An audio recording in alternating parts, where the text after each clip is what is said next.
The night my own sister tried to erase me from existence didn't start in a hospital bed. It started in my parents' living room. I had just handed them proof that years of sleepless nights and battlefield trials had finally paid off. A federal contract worth millions. My life's work. But before I could even finish my sentence, Celeste lifted her wineglass and claimed it as hers. My mother beamed at her. My father never looked up from his paper, and I stood there, folder trembling in my hand, realizing the truth I had spent 35 years trying to deny. In this family, I was never more than a shadow. My name is Leora Ravensdale, and this is how my sister tried to pull the plug while I was in a coma, until a general walked into the courtroom. The ink on the federal contract was barely dry when I turned my car toward Charleston. My chest light for the first time in years. After endless nights coding in field tents, testing prototypes in combat zones, and fighting through red tape, the project was finally real. AI triage and surgical support for battlefield medics. A breakthrough I had given everything for.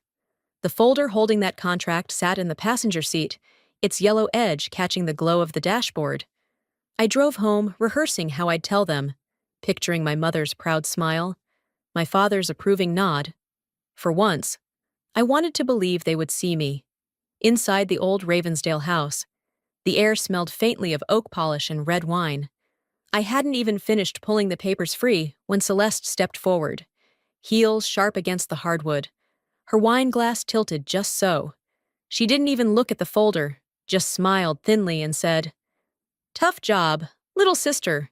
Lucky I lined you up with the right people, right place, right time." My father didn't lift his eyes from the newspaper. My mother reached to rest a hand on Celeste's arm and said with a proud laugh, "My daughter always knows how to make the right connections." Not a single glance toward me. Not a word about the years I'd spent building what now sat between us. The folder shook in my hands. The weight of silence pressed harder than the deployments ever had. I had carried lives on stretchers. I had patched soldiers under mortar fire. But nothing cut deeper than realizing my own family could erase me with a shrug. I swallowed hard, closed the folder, and turned toward the door without another word. Outside, the Charleston night clung damp against my skin, the air heavy with rain. For the first time in 35 years, the truth struck sharp and clean. In this family, I wasn't a daughter, or even a sister. I was a shadow. The road stretched ahead in an endless ribbon of black. The yellow glow of highway lamps cutting through the edges of the pines. My mind was still circling around the silence in that living room, replaying the sound of my mother's praise for Celeste and the scrape of my father's newspaper instead of his voice. That silence followed me out onto the asphalt, heavy enough that I almost missed the way the headlights in my rearview mirror refused to fade. At first, I thought it was just another late driver pushing too fast through the night, but every time I shifted lanes, the truck shifted with me. My hands tightened on the steering wheel, pulse hammering in my throat. Then it came, sudden and merciless, the slam of steel into my side. The SUV lurched, tires screaming, glass exploding. I caught a flash of the yellow folder flying off the passenger seat, lit in a cruel spotlight by the truck's high beams. The world spun out of control, and then everything went black. When awareness crept back, it was to the sharp beep of a heart monitor cutting through the stillness. White ceiling tiles blurred above me. Pain surged through every limb like fire beneath the skin. My throat scorched, lips cracked. I tried to lift my hand, my head, anything, but it was like moving under the weight of concrete. I was trapped inside my body, my will clawing against the silence. This was no accident. I knew it in my bones even before the machines told me I'd been unconscious for days. Someone wanted me off the road. Someone wanted me gone. Time dissolved into the hiss of oxygen and the steady beep of machines. I drifted between shadows until one day a voice broke through, soft, urgent, familiar. "Doctor." Hannah Cho leaned close, her words like a knife in the dark. "Celeste has already filed the order to withdraw life support. Your mother signed as witness. Your father, he didn't object." The monitor betrayed me. heart rate spiking as if my body wanted to scream while my lips stayed frozen. Hannah's eyes darted to the door, then back to me. "Don't let them know you're awake. I'll buy you time. But they're preparing to end this." From then on, I kept my eyes heavy, my breathing even, playing the part of the patient they thought was lost. But I listened. Every footstep in the hallway, every clipped whisper at my bedside. One night, a nurse I didn't know muttered. Her sister said, "Keep her comfortable, but don't prolong it." My blood turned cold, my rage hotter than the pain in my bones. Then Hannah returned with more.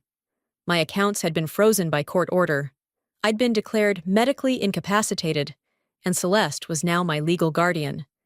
I lay there in silence, staring at the ceiling, feeling the enormity of it press down. My sister wasn't just stealing my work. She and my mother were erasing me, piece by piece, planning to bury me alive under paperwork and signatures. I understood then. My fight was no longer for recognition. It was for survival. Flat on my back, tethered to machines. I thought I had already lost everything, until the television mounted high on the wall lit up with a live press conference. There she was, Celeste, standing tall in a navy suit, her expression practiced to perfection. The screens behind her rolled through sleek graphics, digital simulations of battlefield surgery, animated visuals I knew by heart because I had built them line by line, module by module. My name was gone. My work had been gutted of me. She leaned into the microphone, her voice dripping with calculated sincerity. "Project Sentinel is the embodiment of sacrifice and vision. It is the Ravensdale family's legacy." My fingers curled into the sheets, nails biting fabric, as my throat locked. Every word felt like dirt shoveled onto a grave, my grave. Reporters clapped, investors nodded, hungry for the future she promised. And there I was, alive but erased, watching my sister bury me in real time. The rage burned cold, sharper than pain. When the cameras cut away, Hannah slipped in, her eyes quick on the door before meeting mine. From the pocket of her scrubs, she palmed a recorder no bigger than a matchbox and tucked it beneath my pillow. She bent close, whispering so soft it barely stirred the air. "Every word spoken near you from now on. We'll capture it. Let them talk. Let them damn themselves." For the first time since the crash, I felt something that almost resembled hope. Late one afternoon, the door clicked open quietly, and Hannah ushered in a stranger through the staff entrance. He was tall, steady, with the calm eyes of a man who had seen both battlefields and courtrooms. "Colonel," he greeted me, voice low but respectful. "My name's Ethan Vance. I served before I studied law. I'm here to help you reclaim what's yours." Minutes later, another figure entered, and the air shifted. General Roland Pierce, broad-shouldered, silver hair cropped tight, his presence commanding even in silence. I remembered Kandahar, remembered his chest bleeding out under my hands, remembered the AI prototype guiding my every move until his pulse steadied. His eyes met mine now, fierce and unflinching. The three of them spread papers across the rolling tray table, forged power of attorney documents, bank accounts frozen under Celeste's name, metadata showing unauthorized logins from her law office into my military email. The pile of betrayals grew higher with every page. Ethan's tone was grim as he explained.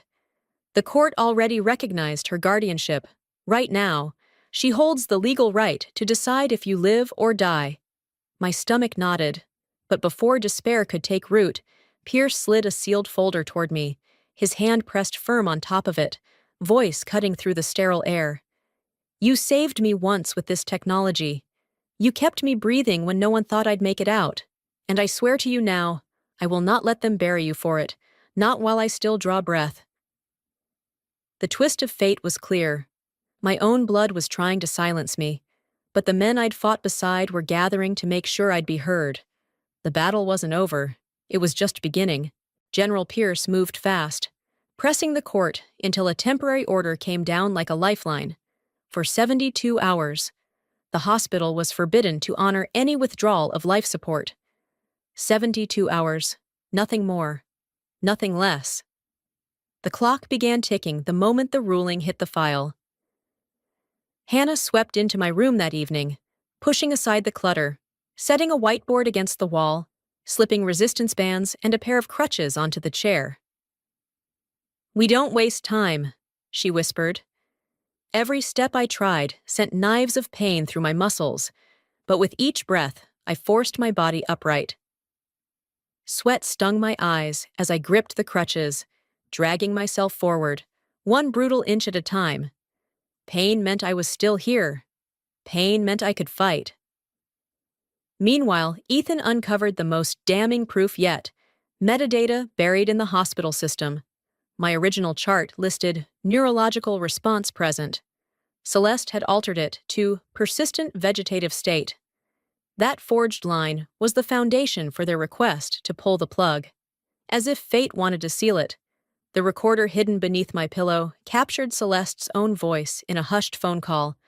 "Once she's gone, the contract's mine." Hearing it later, I clenched my jaw so hard it ached. Every second I stayed silent, every labored breath, was no longer weakness. It was strategy. My silence was the snare, and they were already walking into it. The next morning, the door creaked open, and I caught the scent of my mother's perfume before I heard her voice. She stepped in with Celeste beside her, heels clicking against the linoleum. I kept my eyes closed, chest rising steady, the perfect illusion of oblivion. "Just a few more days," my mother whispered, low and certain, as if she were soothing herself. In the corner stood my father, Douglas Ravensdale, the man who once barked orders over rifle drills in our backyard. He didn't move, didn't speak. He knew. He had to know. His silence cut sharper than any blade. The kind of silence that condones, that enables. I wanted to rip the mask off, to rise up and spit fire at them both. But I stayed still, heart pounding beneath the steady rhythm of the monitor. The recorder would remember what I could not yet reveal. That night, when the halls finally quieted, I tapped the bed rail until Hannah slipped in. She pressed a pen and a clipboard into my trembling hands. My grip was weak, my strokes uneven, ink smearing across the page. But I managed to carve out my name and sign the authorization that placed Ethan as my legal representative. The lines were crooked, but the meaning was straight as steel. I was not incapacitated. Celeste's grip over me had fractured. She no longer held absolute power over my life. Part 5, Chapter 8. The crutch strikes in the courtroom. The courtroom was already humming when I arrived. A low tide of voices carried by the press rows and the restless shuffle of attorneys. Celeste stood at the podium, navy suit crisp, her hair pulled back in a severe twist. She looked every inch the polished professional, her voice ringing clear as she told the judge and the cameras that she had acted out of duty, family loyalty, and national interest. She even smiled as she gestured to the screens behind her, painting herself as the guardian of innovation. Flashbulbs popped, capturing her every angle. She waved to the crowd like she had already won. Then the double doors opened. The sound alone hushed the room. My crutch struck the marble floor in a deliberate rhythm, sharp, echoing, unmissable. Step by step, I crossed the threshold, the weight of the uniform pressed against my shoulders, every ribbon and medal gleaming under the courtroom lights. Pain seared my leg, but I carried it like a banner. Conversations died mid-sentence. The cameras swung. Celeste turned and froze, her confident mask cracking into wide-eyed disbelief. For the first time, she looked like she'd seen a ghost. I stopped in front of the bench, drew in a breath that scraped my throat raw, and lifted my chin. My voice came out ragged but strong enough to cut through the silence. I never gave up on life, but my own family tried to bury me alive. The words hung in the air like a charge before a storm. The reporters forgot to write. The judge leaned forward, and the gallery shifted as if the ground itself had tilted. In an instant, what had looked like a clean victory for Celeste turned into something else entirely. A reckoning. The trial was no longer hers to control. It was mine. The air in the courtroom was taut as a wire. The judge adjusted his glasses, waiting, while Ethan stepped forward with a quiet confidence that silenced even the rustle of papers. He clicked the projector, and the first slide filled the screen. My medical record. The original entry noting neurological response present. Then, with another click, the altered version appeared, now reading persistent vegetative state. The timestamp told the story better than words. The edit had been made from a login at Celeste's law office. Gasps rippled across the gallery. Ethan didn't pause. His voice cut like a scalpel. This wasn't a mistake. This was deliberate. My client's prognosis was falsified to justify the termination of life support. Then he turned to Hannah. She rose, steady in her scrubs, and told the court what she had seen, that my eyes had opened, that I had responded days before any withdrawal request was filed. Her testimony was calm, clinical, and devastating. Finally, Ethan pressed a button, and the courtroom filled with a voice that seemed to drain the air from every chest. Celeste's voice, cold and certain. Once she's gone, the contract's mine. The recording played twice, the silence after it even heavier than the sound itself. Reporters froze mid-keystroke. The judge's gavel hovered above the bench, but didn't strike. I turned my eyes toward Celeste. She sat rigid, her hands clenched into fists, her face bloodless. My father lowered his head, his jaw tight, but words locked away as always. My mother's sobs broke the silence, her voice trembling. I didn't know. I didn't understand. But I didn't look at her. My gaze stayed fixed on Celeste, the sister who had tried to erase me. Ethan's closing words landed like hammer blows. This is not just fraud. This is attempted theft of intellectual property, unlawful guardianship, and an attempt to terminate a living, responsive patient for personal gain. The judge's eyes narrowed, his voice firm. Celeste Ravensdale, you will answer to criminal charges. The room erupted. Reporters surged to their feet, cameras flashing, already composing headlines. I caught a phrase whispered again and again. A colonel betrayed by her own family. The story was out now, no longer confined to my hospital room or my nightmares. It belonged to the nation. In that storm of noise, I sat still, my crutch against the table, my spine straight. For once, the silence I carried wasn't erasure, it was strength. Celeste had wanted me invisible. Instead, every eye in the country was on her, and the truth had finally spoken louder than her lies. The judgment had been delivered, and with it, the weight of years of betrayal finally shifted off my shoulders. Celeste was sentenced to 6 years in federal prison, her license to practice law stripped away. My mother, once so quick to sign her name on a death warrant for me, lost all guardianship rights and faced civil penalties. My father, who had built his identity on discipline and honor, was left disgraced. His silence was recorded not as stoicism, but as cowardice. His medals no longer carried pride, only the stain of what he chose not to prevent. When the noise of reporters faded and the headlines scattered across the nation, I returned to the one place that had always grounded me, the base. Weeks later, I stood under the bright lights of the dedication ceremony. The project that had nearly been stolen from me, nearly buried with me, now stood unveiled under its rightful name, Project Liberty. My name etched into it for the world to see. General Pierce stood at my side, his salute sharp and unwavering. I straightened as much as the crutches would allow, lifted my chin, and returned the gesture. Flashbulbs went off, but they no longer felt like an invasion. They were simply background noise to the calm I carried inside. After the ceremony, as the crowd began to disperse, a young soldier hesitated before approaching me. Her voice trembled with quiet conviction. Your story kept me from giving up. I stayed because of you. Those words landed with more power than any verdict or sentence ever could. I smiled, not with triumph, but with a sense of recognition and peace. I had survived more than a crash. I had survived the silence of my father, the betrayal of my mother, and the calculated cruelty of my sister. I had survived being erased, and now, no signature, no courtroom scheme, no family betrayal could ever strip my name from the legacy I had fought to build.